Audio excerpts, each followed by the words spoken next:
आज एक नया सा टॉपिक लेके, जो टॉपिक है वो टॉपिक का नाम है the laws of human nature.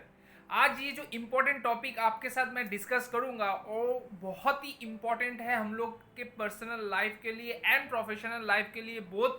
हम लोग अगर इसको इम्प्लीमेंट कर सके तो वो हम लोग के लाइफ में बहुत ज़्यादा इम्पैक्ट डाल सकता है। तो टाइम वेस्ट नहीं करते हुए सीधा चलते हैं हम लोग उसी पर्टिकुलर टॉपिक के ऊपर, जिस टॉपिक के ऊपर आज मैं कुछ नॉलेज शेयर करना चाहता हूं आपसे। So let's start.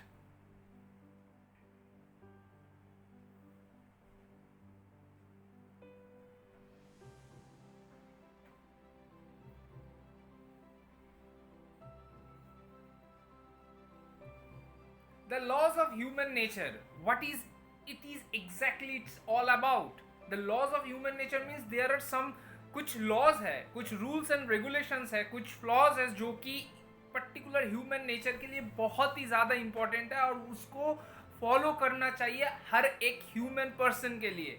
सो वो पर्टिकुलर थिंग आज हम लोग डिस्कस करेंगे। So let's introduction. What is the introduction? We have the tendency to be short minded. हम लोग बहुत ज़्यादा नॉर्मल से एक टेंडेंसी, हम लोग शॉर्ट माइंडेड रहते हैं। And what it happens and what is it's there कि we are covetous, aimless, folk and self defeating। हम लोग बहुत ज़्यादा शॉर्ट माइंडेड होते थे, कॉविटस होते थे, एमलेस होते थे, फिकल होते थे and we are self defeating. अपने आप को हम लोग अपने आप से खुश नहीं रहते और अपने आप को डिमोटिवेट करते थे, डिमोरलाइज्ड करते हैं। सो ये सब चीज़ बहुत ज़्यादा इंपॉर्टेंट है, ये नेचुरल फिनोमेना है। As humans we are imperfect and many flaws. हर एक ह्यूमन, हम लोग कोई भी एकदम सही नहीं है, परफेक्ट नहीं है। हम लोग के अंदर कुछ ना कुछ फ्लॉज तो जरूर है, लेकिन हम लोग को क्या करना चाहिए? We need to recognise those flaws. हम लोग को वो रिकॉग्नाइज करना पड़ेगा, वो फ्लॉज को रिकॉग्नाइज करना पड़ेगा। Defeat these weaknesses, they will become better people. अगर हम लोग वो अपने आप के अंदर अगर रिकॉग्नाइज कर सकते हैं वो फ्लॉज जो है, और वो फ्लॉज के ऊपर अगर हम लोग काम करते हैं तो हम लोग जरूर उसके ऊपर जीत हासिल करेंगे और अपने आप को एक नए रूप में पाएंगे। The law of covetousness, what is its all about? Gabrielle Chanel's mother died. Gabrielle Chanel's एक लेडी थी जिसके मदर का देहांत हो चुका था जब वो 11 साल की उम्र की जब थी वो। She use to stay at convent. वो रहती थी एक कन्वेंट में। जब उसका 18 साल का उम्र हो चुका था तब वो कन्वेंट छोड़ दी थी और सिमिस्ट्रेस के ऊपर पढ़ाई करने के लिए एक बोर्डिंग में अपने आप को दाखिला दिलवाई। Then she started theatre. वो थिएटर के ऊपर उनका थोड़ा पैशन था, वो थिएटर स्टार्ट किए और वो थिएटर करते करते देखे जब थिएटर का कोई रोल अदा कर रहे थे तब वो एक मेल का कॉस्ट्यूम्स पहना था। तब से लेके पहनी थी तो तब से लेके क्या हुआ था कि उनको ये लगा कि it's really suits with her. So तब से लेके वो मेल का कॉस्ट्यूम्स ही हर टाइम पहनती थी। और she created also a Chanel, the Coco Chanel. आप अगर कोको चैनल के बारे में अगर गूगल में सर्च करेंगे तो आप वहाँ से देख सकते हैं कि ये कितना बड़ा एक चैनल के हिसाब से उस पर्टिकुलर टाइम में बहुत ज़्यादा फेमस हुआ था। और वहाँ पे बहुत सारा चीज़ जो कि एक वुमेन्स के नज़रिए से जो होना नहीं चाहिए था सोसाइटी में, वो बहुत सारा चीज़ ओपन माइंड के साथ वहाँ पे दिखाया जाता था। और वो एक परफ्यूम का भी एक ब्रांड वहाँ पे लॉन्च किया था उस चैनल के थ्रू, जिसका नाम चैनल नंबर 5 था। अगर आप गूगल सर्च करिएगा, विकिपीडिया चेक करिएगा तो आपको वो पता चलेगा। So this is called law of covetousness. Next, the law of self sabotage. इसका मतलब क्या है? सेल्फ सपोर्टेज का मतलब क्या है? In life our motto should be work and love.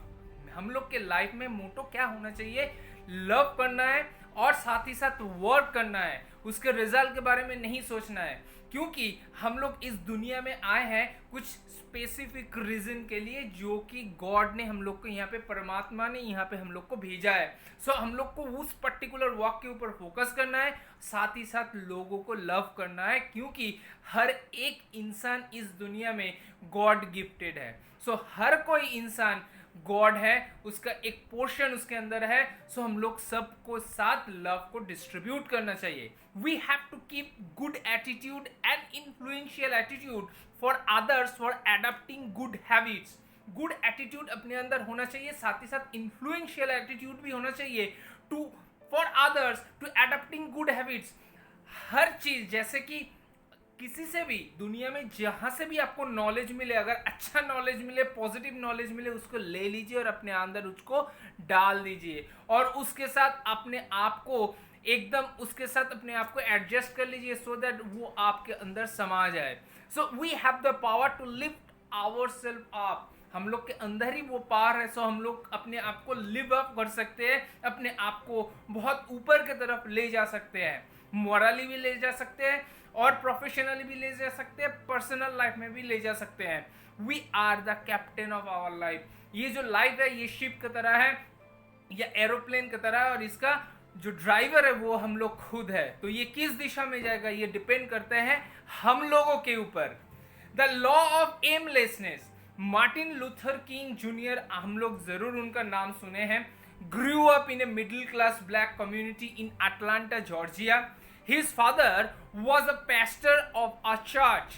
उनके फादर एक pastor हुआ करते थे चर्च में, and he wanted Martin to be head pastor. Martin did the same. Martin काम तो वही किए थे जब उनका फादर जो उनको कहा था, लेकिन उसके साथ साथ वो ओपन माइंड के हिसाब से कार्ल मार्क्स के बहुत सारे बुक्स वो पढ़ रहे थे, और उसके साथ साथ वो इंस्पायर हुए, और पैसिव रेजिस्टेंस ऑफ गांधी के काम के ऊपर भी वो बहुत ज़्यादा उनका मतलब वो इफेक्ट हुए थे, इंस्पायर हुए थे उसके थ्रू। सो इसके बाद मार्टिन लूथर किंग जूनियर ने क्या किया था वो इतिहास हम लोग देख सकते हैं। कितना बड़ा एक इंसान बना था, कितना बड़ा ब्लैक रेसिस्ट के अगेंस्ट में जो जितना ज़्यादा मूवमेंट हुआ था उसमें वो लीडिंग का मतलब एक बहुत बड़ा एक लीडर के हिसाब से वहाँ पे वो आए थे। और वो जो टोटल जो प्रॉब्लम था, जो उस टाइम जो एजिटेशन हुआ था, उसके साथ उसको सही करके जो काला आदमी जो ब्लैक स्किन के लिए जितना ज़्यादा प्रॉब्लम हुआ करता था उसको सॉल्व करने के लिए उनका बहुत बड़ा योगदान था। सो मार्टिन लूथर किंग का मैं यहाँ पे एग्जाम्पल क्यों दिया, क्योंकि अगर आप ओपन माइंड के थ्रू कुछ भी लाइफ में एक्सेप्ट करते हैं तो उसके थ्रू आपके लाइफ में एक एम बनता है, और उस एम को हासिल करने के लिए आप किसी भी हद तक जा सकते हैं अगर उसके लिए आपके अंदर पैशन हो। सो यही चीज़ मैं कहना चाहता हूँ, लाइफ में एम बनाइए। अदरवाइज क्या होगा कि नाव तो नदी में है, ये समुंदर में है, लेकिन उसका अगर डायरेक्शन सही नहीं है, उसका ड्राइवर अगर सही नहीं है, तो वो किसी भी तरफ जा सकता है, डूब भी जा सकता है।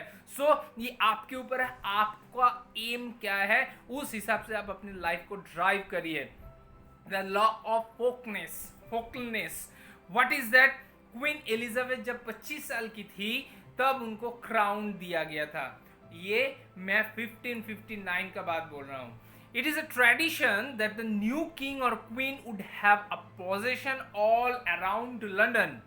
She understood and took her responsibility seriously. 25 साल की उम्र में कोई भी लेडी या कोई भी इंसान इतना ज़्यादा मैच्योर्ड नहीं होता है सो दैट कि वो अपने पूरे जो साम्राज्य है उसको सही तरीके से लीड कर पाए, सही तरीके से उसको कंट्रोल कर पाए। लेकिन वो बहुत जल्दी अपना जो मैच्योरिटी लेवल था उसको हाई किया, सब कुछ अच्छे से समझा, उसके लिए रीड किया और उसके साथ साथ बहुत अच्छी तरीके से परफॉर्म भी किया। She powered her worthiness in front of everyone. वो अपने आप को जस्टिफाई भी किए सबके सामने के वो ही एकमात्र एलिजिबल है टू बिकम अ क्वीन। सो उनको जो एज ए क्राउन दिया गया वो उसके योग्य है या नहीं उसको वो खुद प्रूव किए बहुत जल्दी। सो this is the law of folklessness. So this is what it's all about, our today's human nature and laws of human nature. सो आज मैं जो टॉपिक आपके साथ जो मैंने डिस्कस किया, ये बहुत ही इंपॉर्टेंट सा टॉपिक है। और इस जो टॉपिक है, ये जो टॉपिक था, इस टॉपिक में मैं एक चीज़ आखिर में कहना चाहूँगा, वो है कि अगर आप आपके लाइफ में सही दिशा आप देते हैं, अगर आप सही दिशा के साथ, सही औज़र के साथ उस दिशा की तरफ अगर बढ़ते हैं, तो आप भी एक सक्सेसफुल पर्सन बन सकते हैं। सक्सेसफुल का मतलब ये नहीं है कि आपके पास बहुत ज़्यादा पैसा हो। सक्सेसफुल का मतलब ये है आप जो भी कुछ कर रहे हैं वो उस काम के ऊपर आपका फेथ है, आपका पैशन है, आप उसको प्यार करते हुए आप वो कर रहे हैं। बात वही है, मैं मेरे लास्ट एक सेशन में वहाँ पे मैंने ये एक एग्जांपल दिया था। वो एग्जांपल ये था, आप जब किसी को कुछ दे रहे हैं, कुछ हेल्प कर रहे हैं, इतना बड़ा वो चीज़ नहीं है, ये मैटर नहीं करता है कि आप उसको क्या दे रहे हैं। लेकिन जब दे रहे हैं, आपके मन में उसके लिए लव है या नहीं, वो जो काम आप कर रहे हैं उसके अंदर आपका प्यार है या नहीं, ये मायने रखता है। अगर ज़्यादा प्यार है, अगर आप कोई भी काम लाइफ में करते हैं जिसके लिए आपके उसके साथ आपका प्यार होता है, तो वो काम में आप ज़रूर सक्सेसफुल हो सकते हैं। ये एक ऐसा टॉपिक था जहाँ पे आप अपने लाइफ का गोल सेट कर सकते हैं, आपका लाइफ का एम सेट कर सकते हैं, उसके साथ साथ उसको स्ट्रेटेजाइज करके सही दिशा से आप उसको ड्राइव कर सकते हैं। यही बात मैं आपसे आज शेयर किया। होप कि ये आपके लिए बहुत ही बेनिफिशियल हुआ और आप इसको ज़रूर अपनी लाइफ में इम्प्लीमेंट करेंगे और आगे भी लोग को एजुकेट करेंगे, सो दैट लाइफ में हर एक इंसान लाइफ में सक्सेसफुल हो और सक्सेसफुल के साथ साथ अपने वर्क में कंसंट्रेट करे और लोगों को प्यार और करे, लोगों में प्यार बांटे। जितना ज़्यादा प्यार बढ़ेगा दुनिया में, उतना ही आप भगवान के पास उतना करीब आएंगे, भगवान के शरण में आएंगे। और वो जो पावर है, जो पावर के शरण में आप आते हैं, वो पावर को अगर आप रियलाइज कर लेते हैं, तो लाइफ में उससे ज़्यादा सक्सेस और कुछ नहीं है। अगर ये आप कर सकते हैं तो ये अल्टीमेट होगा। आज के लिए इतना ही दोस्तों। हो सकता है मैं जो आपको टॉपिक में जो चीज़ आपको बताया हूँ, हो सकता है बहुत लोग इसको सही तरीके से नहीं समझे, तो आप वो मुझे इंस्टाग्राम या व्हाट्सएप में मैसेज करें, मेरे साथ कनेक्ट हो जाइएगा, सो दैट मैं आपको वो क्लैरिफाई करूँगा। और साथ ही साथ आप लोग ये भी रिक्वेस्ट करिएगा कि कौन सा टॉपिक अगले बार जो सेशन मैं करूँगा उसमें आप कौन सा टॉपिक सुनना चाहेंगे। आज के लिए इतना ही। Thank you. आप लोग बहुत अच्छे रहिए, बहुत हेल्दी रहिए और बहुत खुश रहिए। बाय।